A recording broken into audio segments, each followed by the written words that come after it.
Et un défi étonnant à présent, transformer son village en œuvre d'art. C'est ce que vont tenter les habitants d'Anceauvillers. À l'initiative d'un collectif d'artistes, 300 habitants vont donner un coup de main pour tenter de créer les différentes œuvres à l'échelle de leurs compétences. Rencontre avec ces artistes en herbe avec Christian Mirabeau et Ming Ming Wu. Ce que je te propose, c'est de partir du haut avec ton pinceau et d'aller jusqu'en bas. Le but, c'est qu'on retrouve la touche de Mondrian. Donc les lignes horizontales, les lignes verticales et les couleurs primaires. Tel Mondrian, pionnier de l'art abstrait, l'œuvre de Louise s'avère complexe. Car si elle dessine bien des traits sur une toile, cette jeune fille nous confectionne bien autre chose. Et là, tu fais quoi exactement sur le tableau ? Des mains d'épouvantail. L'épouvantail, il va être schématisé par des toiles. Il n'a pas la structure classique d'un épouvantail, donc une tête, des mains et le corps sera représenté par les toiles. Cet épouvantail n'est qu'une œuvre parmi les dizaines créées par les habitants d'Anceauvillers.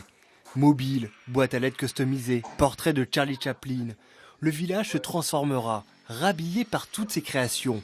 Ce projet fou a convaincu, comme pour cet ébéniste qui a accepté de relever ce pari. C'est le fait de rencontrer d'autres personnes, d'échanger, d'apprendre de l'autre. Ça permet aussi de sortir de ce côté cité-dortoir et que ça permet aussi de rencontrer des gens qu'on croisait juste à l'école et de découvrir des personnes auxquelles on n'aurait peut-être pas adressé la parole en dehors de ça. Non, mais quand elle va être décorée, on va plus rien voir, hein. Donc ça va aller. Hein. Cette idée d'exposition géante est née dans la tête de deux artistes professionnels.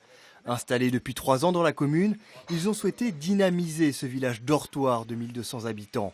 La culture au service du lien social. On a été surpris du résultat, c'est-à-dire que finalement on a eu beaucoup de gens qui se sont portés volontaires. Je pense qu'on va tourner autour de 250-300 personnes sur le projet. On a trouvé, sans le vouloir et sans vraiment la chercher, la bonne recette. Pour assister à la transformation d'Anceauvillers et admirer l'ensemble des œuvres, il va falloir patienter jusqu'au 23 septembre.